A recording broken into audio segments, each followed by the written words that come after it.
Well, good morning. You guys are all kind of back here, I guess, but that's okay. Maybe then I'll walk up closer to you guys here.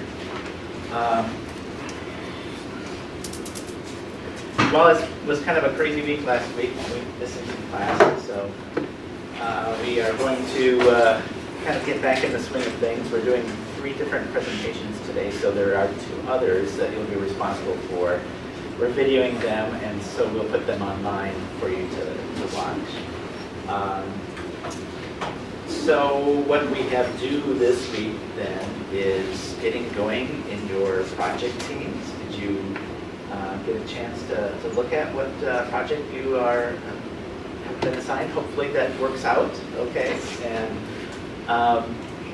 and maybe you'll have a little chance at the end here to maybe meet up with some of your project mates. Maybe you've already met with them, possibly, right? Because we've got a couple things this week: the project charter and the Gantt chart is due on Friday this week. So you'll need to make sure that you have a chance to meet together and plan to get that done. And then also we've got the quizzes for Chapter 9 and for the Betancourt reading, which will be due on Thursday. Okay.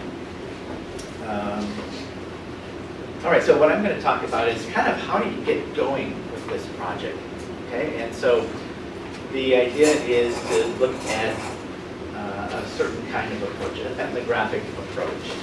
And it's kind of, I'm going to give you 2 main tools here: humanistic design as an approach and a customer-centric innovation map, okay? And so we'll talk about what each of those is. So we kind of start with the question, well, then how do you communicate with your customers? We use this first approach, this humanistic design. Have you guys heard of humanistic design before? I mean, you guys are maybe familiar a little bit with design in general. Humanistic design, when you design something, a lot of times you design it to make sure that it is useful or viable. Maybe it's commercially viable, right? Maybe you're going to make money from it. Maybe it's something that's going to actually work, right? So it's going to be feasible as well. With humanistic design, you start with the customer. You start with the customer's needs, okay? And that's going to be the important thing here. You start with them. That's why we kind of call this ethnographic approach. You're going to learn about your customer, if you will. Each of you with your projects has a customer, or even maybe multiple customers. So a couple things here. Voice-controlled bed. Who's in that project? Anybody here? Jake, I think you're in that, right? So who would be the customer for that? Hospitals. Hospitals could be. Yep. And who else might be a customer? Well, and what I'm really talking about is who's the customer on your specific project. So yes, if you create a voice-controlled bed, maybe you would sell it to a hospital or whatever. But in particular with this, it'll be a person, right? A person that you will probably need to interview or talk with, right? So that's kind of where we're starting with that. But that's good that you are thinking about these other ideas too. How about for soccer goals? So what? Who would be the customer for that? Could be first our school will have soccer goal. So it could be the school. Could be the school. Yeah. Could be sports center. Sports center. Yeah. The sports center. So and in particular, and that's a nice thing. You've got Andy Melton who runs the rec center here, and so he would be the first one. But then it might be the actual customers might be the actual student workers who he tells to bring the soccer goals out, right? So and store them, and fold them back up and whatnot. So those will be people that you'll want to talk to find out, well, what, how does this actually get used? Classroom design, who's in that one? You are, right? So Yusef, who would be the customer there. Students and instructors. Students and instructors, right? Because instructors want things set up in a certain way, but you also need to kind of figure out, well, what is it that the need is? What do students desire in terms of sitting there and learning in the classroom as well? So you're going to need to talk to a couple different people. For scuff prevention, right? Who would that be? I'd say pretty much almost any company that has, you know, hard wood floors and could potentially, you know, have chairs like these that could get scuffed. Okay, because and you're thinking scaling up, right? But initially it'll be probably Dr. Romo, right? So because she'll say, oh, okay, but there may be other people who would be good to talk to as customers. Maybe it's our housekeeping staff here, right? Because maybe they know what ends up scuffing things here. So that'll be an interesting thing to look at. And then Hilltop Campus Village, who might be a customer here. I think anybody who really wants to use it, but mostly in the university. Yeah. So it might be, well, maybe it'll be, and of course you'll have to just, you don't know exactly until you learn more about the project, but probably you're talking about students here, but it could be faculty and staff from the university who want to use businesses in the Hilltop, but it could be, in fact, anybody who's coming along here who wants to use the Hilltop too. So maybe that's multiple people. You'll have to decide how you want to help define that. So that's where we start. We start humanistic design with the need of the person, and it actually gets more than just the need. You have to develop empathy. Okay, so it's also about empathy. So for instance, IDEO, the design firm, they have used humanistic design quite a lot, and one of their projects was to look at an emergency room in Cleveland. And they decided to kind of go up undercover and have a hidden camera, and they pretended that they had a hurt leg, and they went through the whole emergency room process. And I don't know if you've been in an emergency room, that's not exactly a pleasant experience, right?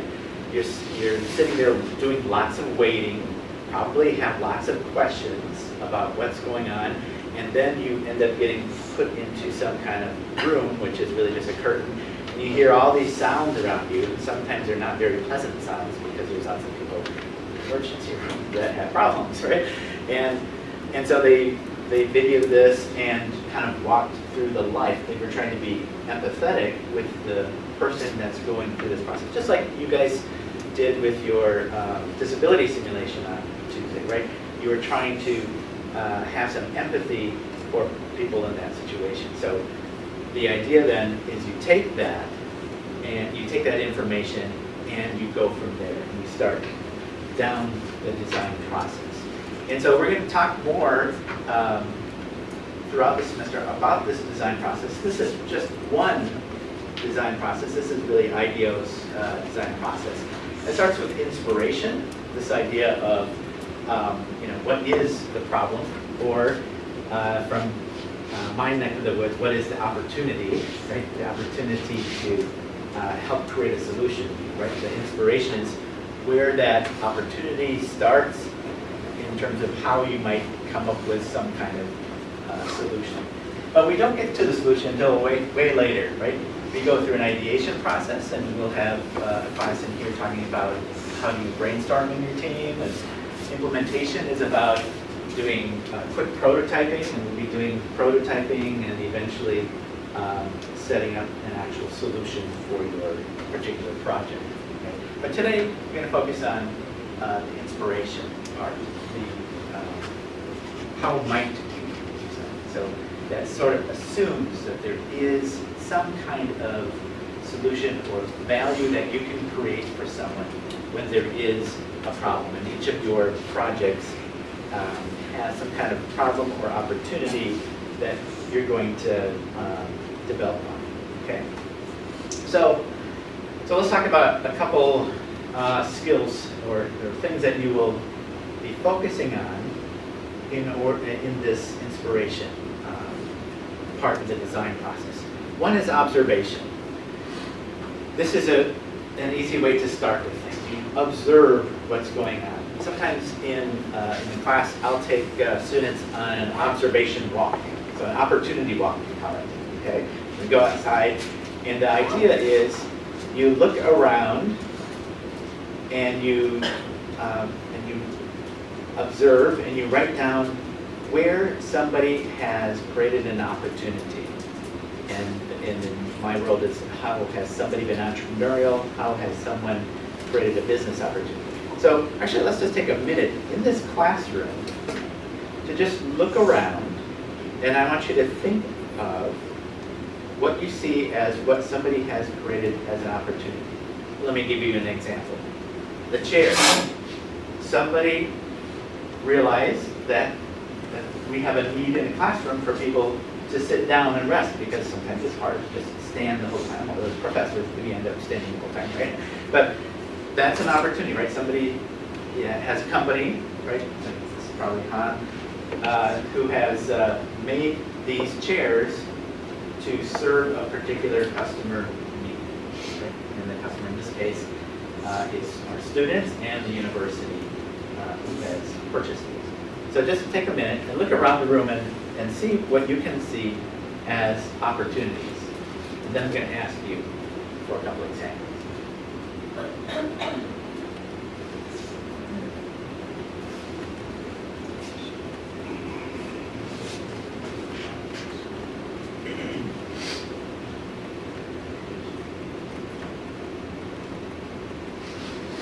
What do you see? Peyton, what's giving you that? This whole device that you're kind of wearing, it kind of videotapes you as you walk around the classroom. Yeah, that's a really interesting thing. It serves a particular need that we have, and maybe somebody wouldn't have thought of, right? It serves this need of trying to get record what it is that we're doing here in the classroom, right? Give me another example, David. Projector. Projector, right? How do you get people to see what you're doing rather than just using a whiteboard or a chalkboard, right? So it gets to show that. Give me one more. The other screen. The other? If someone's sitting in here, they cannot look at it. Yeah, and then it allows the teacher also to kind of see without having to look back here, because sometimes this kind of shines off here, so it's kind of nice to see maybe a clearer thing. So yeah, so and of course we can go on and on and on, right? In fact, there's maybe thousands of things just in here, even on what we are wearing and whatnot, that are actually opportunities that companies or people have helped to define customer needs and brought them to fruition, right? So that's the first thing, is for you to start thinking about observing in a way where you see opportunities. And so one other practice that you could do is when you come to class, maybe you actually observe what's going on as you walk, because we tend to just automatically, right? Or maybe you take a different walk around to your class and see, well, what's different? Might a different route be actually better than the way that you chose? So observation is where it starts. Observation is different than insight, though. So insights are not ideas themselves. Insights are just your interpretations of the observations, okay? And so you need to be able to observe, but you also need to be able to gather insight from that, so that you can then turn that insight into an idea, okay? Well, I'm going to show you a little video. This is a little video about the creation of the invisible bicycle helmet. Okay, how many of you bike or ride a bicycle? Yep. So do you wear a helmet? You don't. Okay. How come you don't wear a helmet? Don't find any for it. Okay. So you don't find any. So you feel you're probably safe enough, right? That type of thing, right? So let's take a look at what these Swedish entrepreneurs did for getting this idea. And I want you to think about what observations they did and maybe what insight they came away with.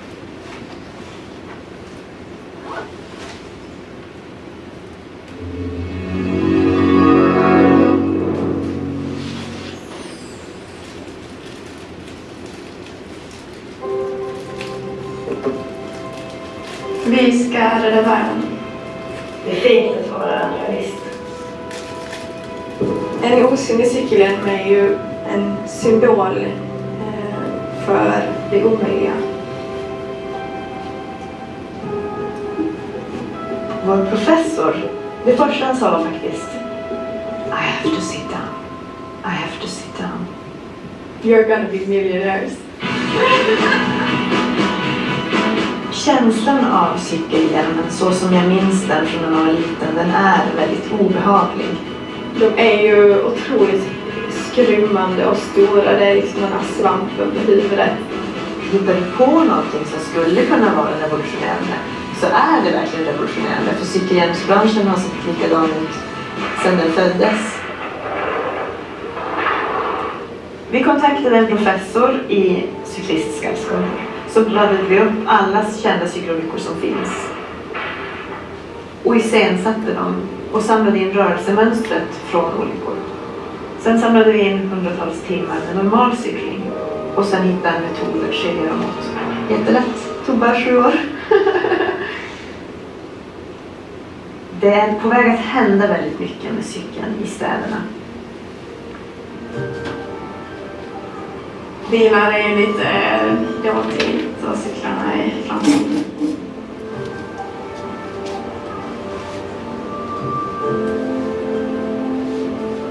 Vi har varit väldigt framgångsrika med att ta in riskkapital och vi har varit väldigt duktiga på att förhandla. Tagit in kring 60 miljoner totalt.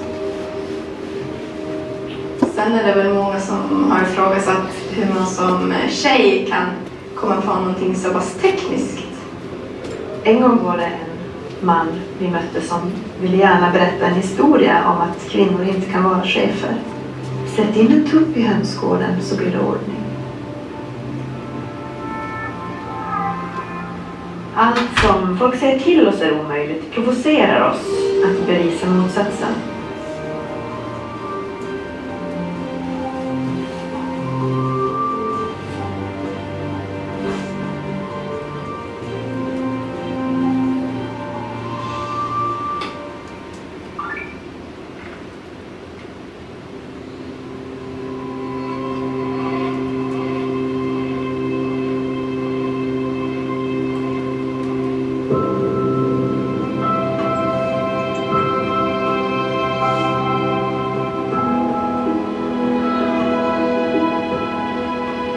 Att ta fram en osynlig cykelhjälm, vilket väldigt många sa till oss är omöjligt.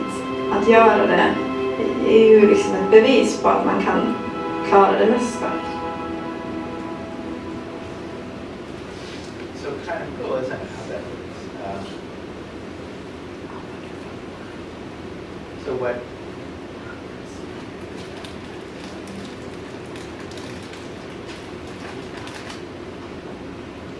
So what they observed and what people said to them was, in fact, well, just what you said. I don't find a need for it. I don't see. I'm pretty safe, right? And that's what people were saying. But when they looked further, when they observed further, and they found the insight was that, in fact, people just didn't want to wear that ugly thing on their heads, right? So some people in the biking world, you're wearing those tight shirts and the thing and the whole outfit. But a lot of people don't really want to do that, right? So, and in particular, they found, oh, you know what? Then we need to make. What if we could make an invisible bike helmet? And so then basically they're using what crash type of technology, right? That were just kind of balloons up over your head, and it protects you when it notices that you're tipping over, right? Just like I think the Apple Watch and stuff like that with this technology inside, it tells you, it knows when you're tipping over and things like that. So wow, what a neat thing to come up with. But it means going beyond that initial observation that people are telling you, hey, just don't, this isn't just don't want to wear it. Well, you also don't want to wear it because it might look kind of silly and mess up your hair or whatever, and you don't want to carry around that extra helmet or whatever. So instead, here you're wearing something that's basically invisible until you actually move it. Okay, so that's observation and insight. Here's one way that you can use to get try to get some insights from your observations. Okay, so there's a lot of ways to observe, and so the idea is, well, what should you focus on when you're observing? And so this is a method, the AEIOU method. It's easier to remember because of the acronym here, right? So what you do is you start thinking about things like activities. You know, what is it that people are actually doing? So if you are, for instance, just going to think about, so the voice-controlled bed, you might think, well, what kinds of activities is the person going to use the bed for? So maybe that will give you some ideas as to what kinds of voice controls might be needed, right? The environment, how are people using the environment itself? If you are doing the coffee house one, the line that's too long, well, what are people doing? How are people using that environment? Are they taking test samples of coffee and stuff like that? Are they looking around at other products? Are they just interacting with each other? Is it actually a social event to stand in line as you get your coffee, right? Interactions, what kinds of interactions are going on? So again, with the coffee shop, interactions in line or interactions behind the counter too, right? If you are thinking about, let's see, what's another? Classroom design, for instance, what interactions are people going to be doing? Do you need, so for instance in here we've got round tables, right? This allows you to interact together, but there might be a cost, right? In that you're interacting together, but you're not necessarily interacting with the professor, so you need to make sure that there's a way for the professor to get around and stuff and move between tables and things like that, right? Objects, what kind of objects are being used? So what are the physical things? So with the soccer goals, if you are if you're creating foldable soccer goals and storing them somewhere, well, are there obstacles to get around when you are moving it from the storage center somewhere else? So that might give you constraints as to, well, how big should this be? How skinny should it be? How accessible should it be? What about if you have it on rollers or something? Are there barriers to actually getting it over something, right? What are those objects? And then users, and that's, again, the idea of the customers that I was just talking to you about. Who are the users? In the classroom, it's both the faculty and the students. And you could actually add who else might be a user of a classroom. Maybe it's even housekeeping, right? So you might want, or it might even be IT. So you want to, if IT comes in and tries to help out on something, is there easy access to things, right? If it's cleaning the room, is it easy enough to go ahead and sweep or mop or whatever, or wipe the table or whatever it is, right? So this is something that you can use. You can easily Google AEIOU technique and you can find templates online. I think Stanford University has a number of templates with this that you could use. Let me show you another example of this idea of observations, right? The idea of toothbrush, designing a kid's toothbrush, and some of the thought process that went through designing a kid's toothbrush. Tom Kelly, idea. About 10 years ago, we got approached by one of the largest oral health care companies in America, a company you've probably heard of called Oral-B. And they said, look, we'd like a new kid's toothbrush because Ours is starting to get commoditized. It looks like a lot of kids' toothbrushes out there, and you can't have that. We want to be special, right? So we say, okay, we'll do this. We want to go out in the field and do some field research. And they're kind of not sure about that. Like, it's not rocket science. We're talking about kids brushing their teeth. How hard could that be, right? They would really like us to stop fooling around and start designing, right? But we want to go through this process, this observation process, because we think almost always you can spot opportunities. And so we go out, and we're on like the first day of observations, and we make a small discovery. A small discovery we make is that every kid's toothbrush in the history of the world has had the same implicit assumption. It's a logical assumption, it just isn't exactly right.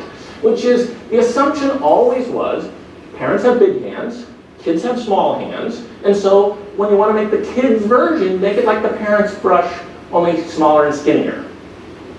Perfectly logical, until you go out in the field. Until you actually watch humans, little tiny humans, while brushing their teeth. And what you notice right away, you get a 5-year-old boy brushing his teeth, he's not holding his toothbrush in his fingertips the way mom and dad do, he's fisting it. He's holding it like this because he doesn't have the dexterity, he doesn't have the fine motor controls that his parents have, and so he's got to hold it like this. In fact, the other thing he does is he holds the brush too far up very frequently, and so he's punching himself in the face as he's trying to brush his teeth, and we solved that problem too. But the main thing was, came back in the field and said, uh-oh, kids don't need little skinny toothbrushes, kids need big fat toothbrushes, right? Let's make them big fat squishy toothbrushes. And you may have noticed, now every toothbrush company in the world makes these, but our client reports that after we made that little tiny discovery out in the field, sitting in a bathroom watching a 5-year-old boy brush his teeth, they had the best-selling kids' toothbrush in the world for 18 months. So when you think about power, when you think about, credibility, if you could go out in the field and do that observation and come up with that finding, and your company, your organization was the best in its field for 18 months afterwards, would that be worth it? I think that would be worth it. And so that's this message about think like a traveler, be an anthropologist, use your powers of observation, have that part of your brain turned up as high as you can all along. Think like an anthropologist. So that's exactly what you guys do. Is to be thinking like that. And this is the technique to start with, to use as you're doing the observations. And it's an easy thing to do. You just need to take the time, and you can split it up, and each person's maybe thinking about something different, and then you just write it down. You write down the observations. Okay. All right, so this is just really critical with this particular phase. It's important it's a great skill to have, being a listener, being able to pay attention to what your customer wants, and then being able to talk to the people in an interview is also a skill. But it takes time, it takes practice, and so that's why hopefully you'll have many other projects that you'll end up working on where you can do something like this too. But this is what's important here.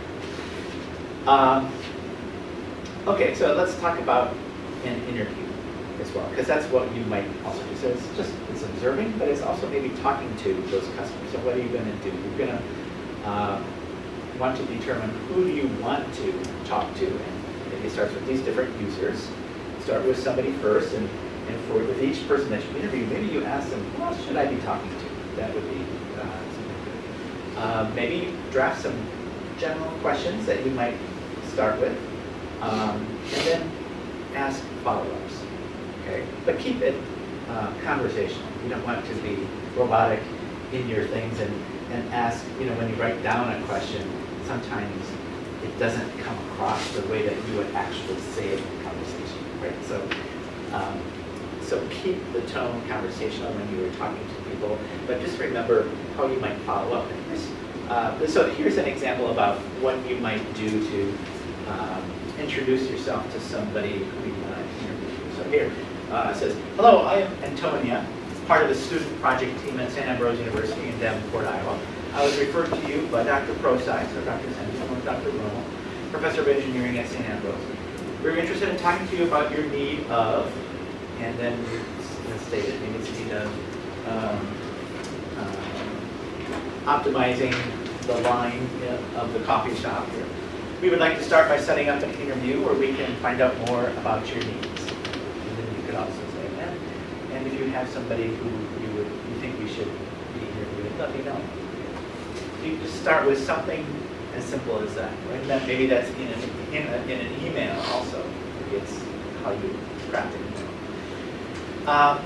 Then when you are asking and having this conversational interview, you can start to be thinking about these things in terms of follow-ups. So you want to be asking about the challenges that they're facing. You might want to ask them, how do you talk about these challenges, right? Talk positive, if they're talk negatively, what are some of the things they are considering? And where is it that they see maybe their biggest pain in this problem, right? What are they doing about it? So think about asking them questions of how do you manage, how are you dealing with this problem as it is? How do you feel about it? And then what are some of those emotions that they have that's actually driving what they're currently doing? Okay? And the idea there is to find their pain here. All right, let's see. So you can conduct the interview, just state your purpose, take notes. Do you have your engineering notebook yet? Make sure you find that. That's what you can use your notebook for, is these kinds of questions that you're asking, stuff like that. And again, use the questions as a guide, be an active listener. So that means that you are being present with what they're saying, and you repeat back what it is that they say so that you make sure you've heard it correctly. Okay. All right, so just some good questions, spend questions here. So you don't want to ask too serious of questions right away with them, right? You need to kind of break it in, get to know them a little bit. You don't want to bring your assumptions to bear. You don't want to just ask yes or no questions. It's better to have open-ended questions. You want to be a good listener. You don't want to make it seem like a sales pitch. Oh, well, you're helping me get an A in class or something like that, right? And of course, you don't want to be insulting to them, and make sure you talk to them in the language that is appropriate. So what should you be doing? Maybe asking permission again before, like maybe you do want to record your interaction with them, ask them ahead of time. You're going to take pictures of different things, different aspects of the environment, ask them for permission. Think about what is their pain, right? Where are the emotions in them dealing with this problem? So look at that. And where is it that, what is the top priority of their pain? Because they might have a list for you of things that are important, right? You say, well, what's important here? And they might have 5 things, but see if you can't figure out what really those number 1 and number 2 is. Okay. Find out, well, what are they doing currently, and then don't hesitate to dig deep once you get to know them more, and then find a story about what is really important. We did a project once with a community garden. We built a community garden, and so we had a bunch of different people in the community who were helping to tend the garden and then harvest it and whatnot. And we got a call to try to, the idea was they wanted us to make these raised garden beds.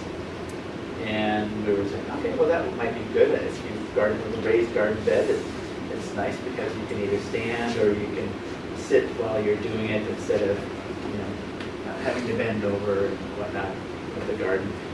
And the woman in charge of the garden basically told us a story of the summer where they were doing the gardening. She saw this man crawling across the garden, across this field to the garden, and then in the garden doing pulling the weeds and whatnot.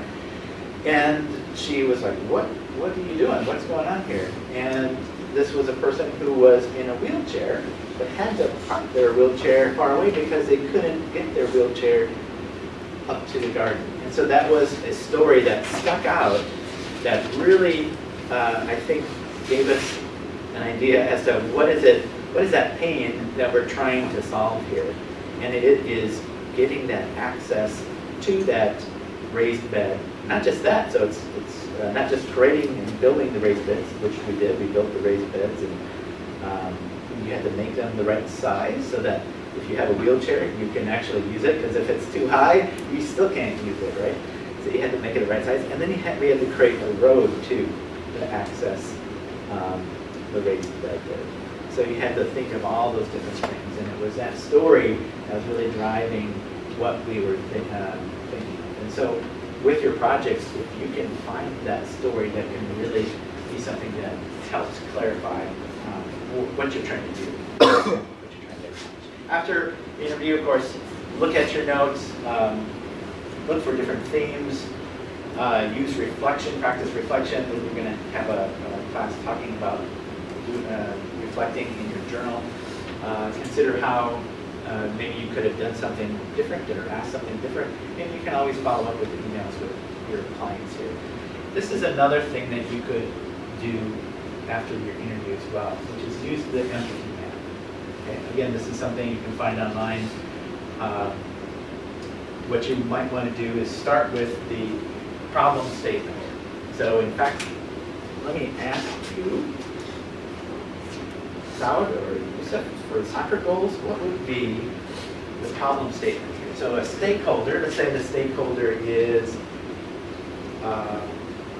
the rec center. Okay, let's just say, so you say the rec center needs a way to what?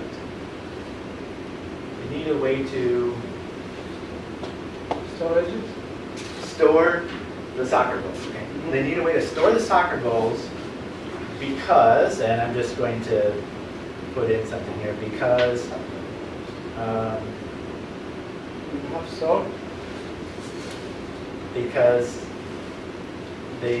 because they lack storage. Okay, and of course that's something that you'll have to find out. What is it? Why is it that they want this? Right? So we can come with our own thought here with a statement, but maybe finding out more about what that statement is going to help drive what your solution is going to be. And so the other thing is you can look at what is it in the interview, what did they say? What did they actually say? What were some of the quotes that could be useful here? What did they do? Okay, so write down, look at your notes, what did they actually do? How did they think about their problem? What were they thinking? What things did they consider, for instance? And then how did they feel? What were some of what was that pain that they expressed to you? Okay? And those are ways then, and the reason why you do this is so that you can make sense of the information that you've got. This is a way of reflecting when you're looking and categorizing, and then all of a sudden you might get an idea.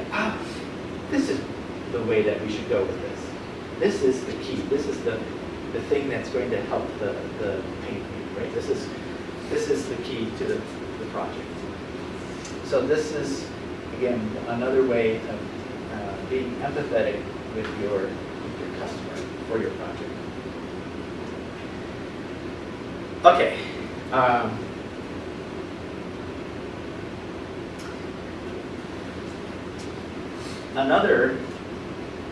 I'm going to talk about the second tool. So give you that first tool, the humanistic design, doing the observations and creating insights. However, there is some criticism about the humanistic design. The criticism is that sometimes asking the customers doesn't actually always generate the most promising ideas.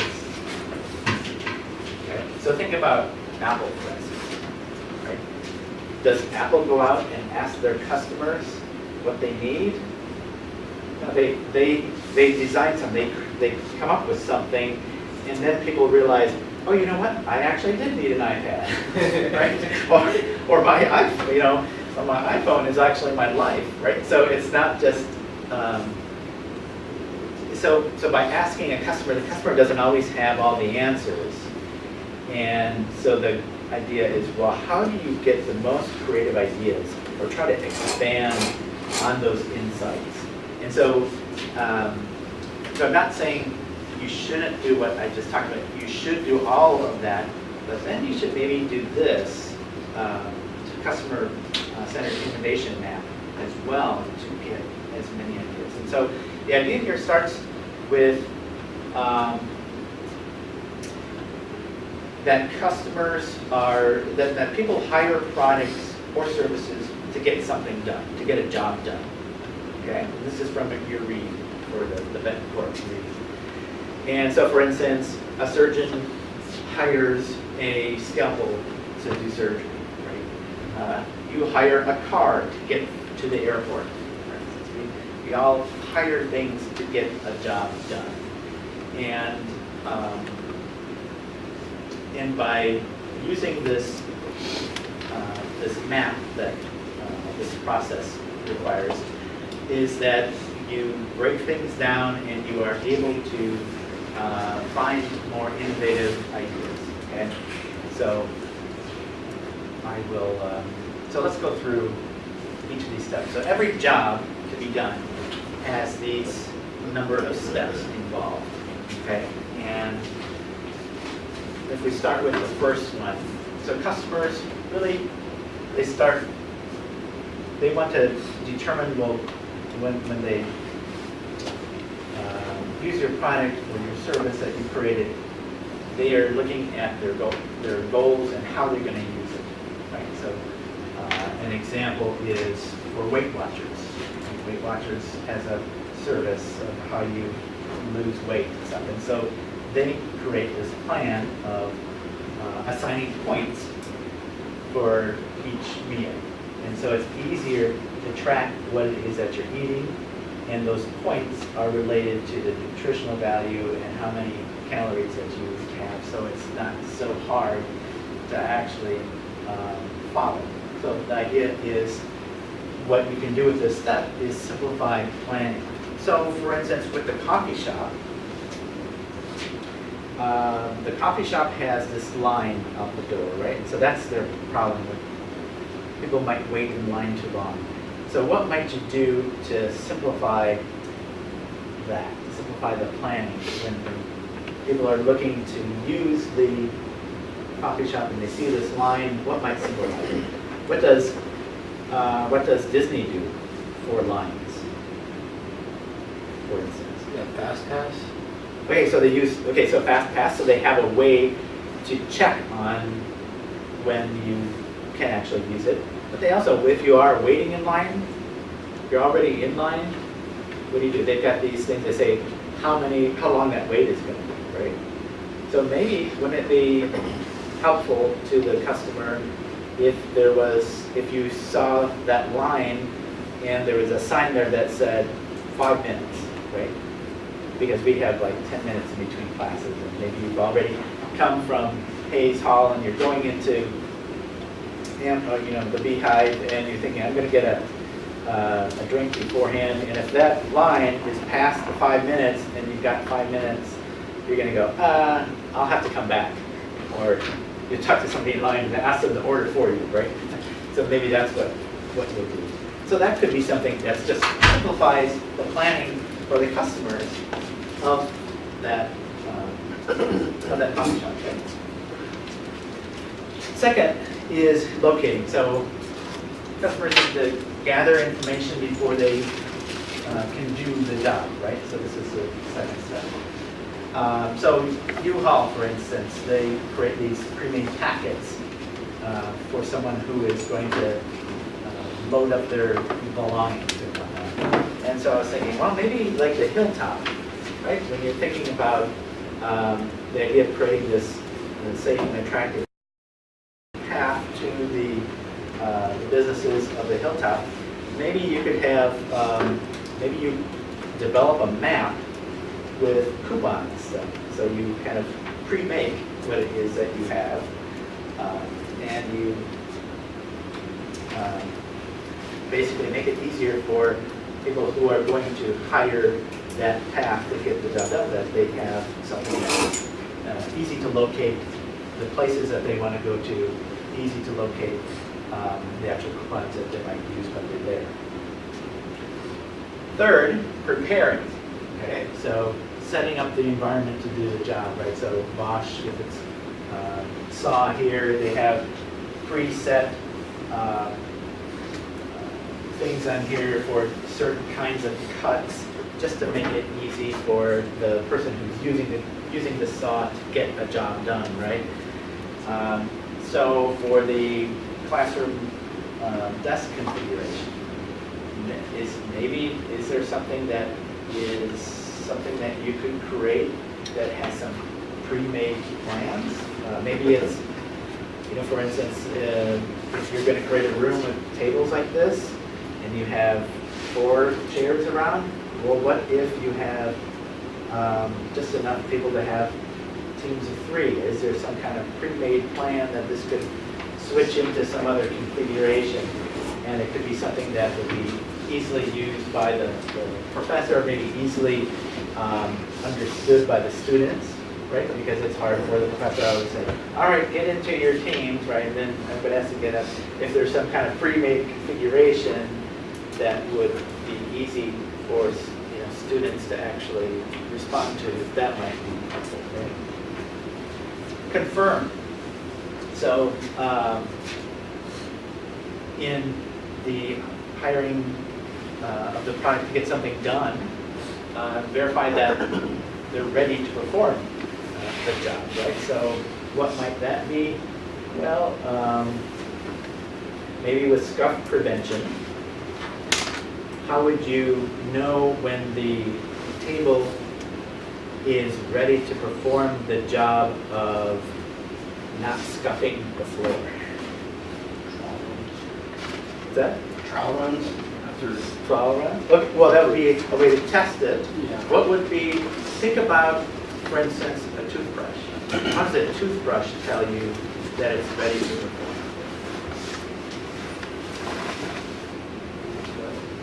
Do you guys have, some of your toothbrushes have a color on it? And then the color starts to get smaller and smaller on it the more that you use it, so that if the color is just a sliver, that basically you've used it too long, it's time to get a new one, right? So maybe there's something about the table, the scuff pad, that it turns a different color once it's been used too much, and then oh, wait, just like an eraser, right? Maybe if you had an eraser that turned a different color, and you knew, oh, the next time I'm going to erase on this, I'm probably going to hit metal or something, right? So that would be an indicator that could confirm that your product is ready to perform, right? So those are some, and it depends upon what projects you have. How would you know that your classroom is ready to perform? Maybe it's about the setup with the visual setup or something, and having some indicator light or something like that. Executing, how do you carry out the job? Preventing delay. So for instance, Kimberly-Clark creates this product that warms people when they're being operated on. And one of the issues that people have had is their blood pressure goes down too low, but having them warm throughout the process prevents that problem from interfering with the recovery of someone from surgery. So they're thinking ahead, oh, let's keep them warm while they're being operated on. So what could you do to prevent problems when your job is being executed? For the voice control, for instance, what could you do for voice control that might prevent problems? I think about it when I make a call from my car. Right? I say, I call my wife, and her name is Farrelly. Okay, so it's hard to pronounce. And so sometimes I say, call Farrelly. And what's the next thing? Will my car call Farrelly, or does it do something else? Are you sure you want to call this number? Yeah. Are you sure you want to call Caroline? No, no, no. Right? So having something repeat back. So if you're doing the voice control thing, maybe you need it to repeat back. Are you sure you want to do it? Right? Because otherwise, you're calling somebody who you definitely don't want to call. Right? So that could be a problem. So doing something like that could help with making the execution work.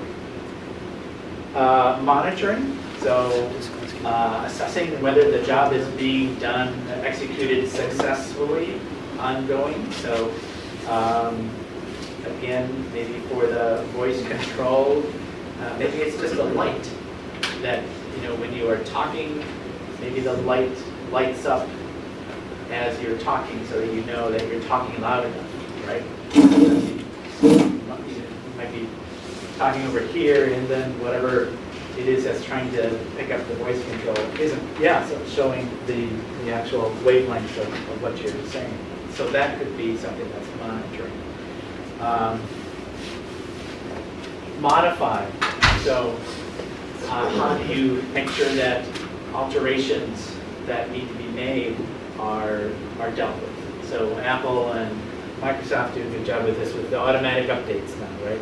It used to be such a big pain in the neck where you'd always have to go in and do this download. I mean, we still have to kind of do it, right? But when there's a big bug fix or something. But having automatic updates in the background, oh my goodness, that saves a lot of headache, I think, for us. So what could you do with your projects for this? Maybe for the classroom. I'm just kind of thinking about one thing that can take time is, if we've got all these whiteboards up here and you're writing on it and whatnot, what does a professor do after class? Spends about 5 minutes wiping it off, right? And there's only 10 minutes between class, and and then you're talking to other students. You probably want to save time with that. So how can you save time with that? Maybe you need to make a big squeegee or something that you can just go, or maybe there's something else. Maybe there's bonus points for a student who can erase the boards. That's a good idea. Right? Yeah, there you go. It's something like that that helps the alteration so that you're not constantly doing the same thing over and over. And then the last step is concluding. How do you wrap things up? It's fun, because I've got the example of, instead of the Band-Aid, right, when you have a Band-Aid on, what's the worst thing in the world is when it's healed, to tear it off, right? And it hurts like crazy. Well, 3M has made some of these bandages that then don't stick to each other, so it's easier to take it off, and it's not such a big problem, right? So what could that mean? I've been watching on Netflix the Marie Kondo shows. Marie Kondo, she's got this thing about how to tidy up. It's how to organize your stuff. And she uses feng shui as a philosophy of how you do it. And so, for instance, she has you fold your clothes. So if you're going to put your clothes in a dresser, how do you do it? You fold your clothes and you put a shirt, and then you put another shirt on top, and another shirt on top of that. Well, so what if you want to wear the shirt that's on the bottom? Well, you have to kind of lift it up, or maybe you don't even know the shirt is there, right, because it's covered up. But otherwise you're making a mess of everything and you have to pull it out. And so what she says is you fold up your shirts into this rectangle, and then you set it up vertically. So that in your dresser, each of your shirts is vertical, so you can see all of your shirts at the same time. So in thinking about, for instance, the soccer goals, if the idea is you're going to create foldable soccer goals, it's not going to be helpful if you can fold them up and then shove them way in the back of some area that then has all these other things there, because access is going to be really tough, and you're going to have to take everything else out, and maybe other things don't have wheels and stuff, and so it's going to be just as hard. So instead, maybe you need to be thinking about that whole closet, if you will, of stuff, and how do you access everything in it? And maybe it's more than just creating foldable soccer balls. Maybe you're going to have to create some other things or position them in a way in which you can access everything in that space, right? So it's thinking a little bit broader about how do you, once you've done with that particular aspect of the job, how can it then be easier to start up the next time? So that's the idea here, is looking at this as a job to be done, hiring this product or this service or this design, hiring this design for a job to be done, and then breaking that down. And so these are the takeaways for today then. We talked about observation, right? And so observe with empathy, putting yourself into your customer's position, thinking about how you might actually make observations in different ways, develop insights for innovative ideas. So the insight part means that you need to reflect on the observations.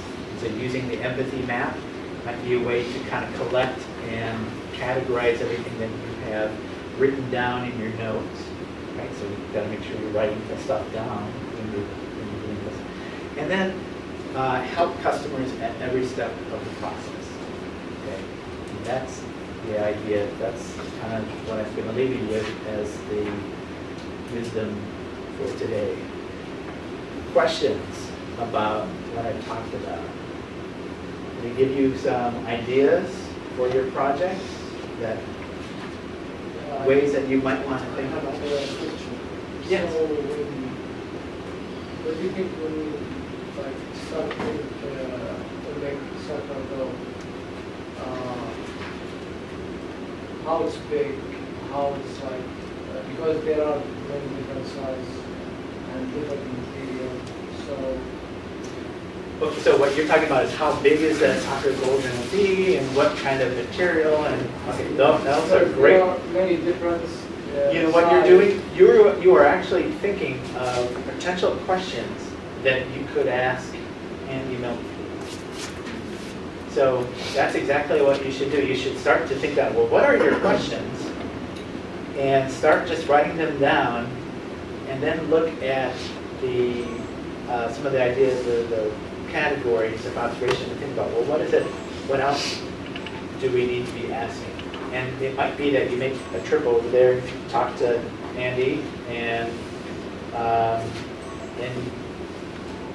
you know, maybe you spend half an hour with him and talk through a bunch of things. But there's probably going to be more questions once you get that. Once you start reflecting, and I go, oh, wait a second, I didn't ask about this, right? That's what you should be doing. That's exactly what you should start with, are the questions. Project chart that Yes. should each Project chart. member draw the group, should get it or just one? I believe just one person from your group should submit the charter, but make sure that everybody's name is on it and that everybody has contributed to that. Okay. And if you have questions, email all three of us. Okay, that's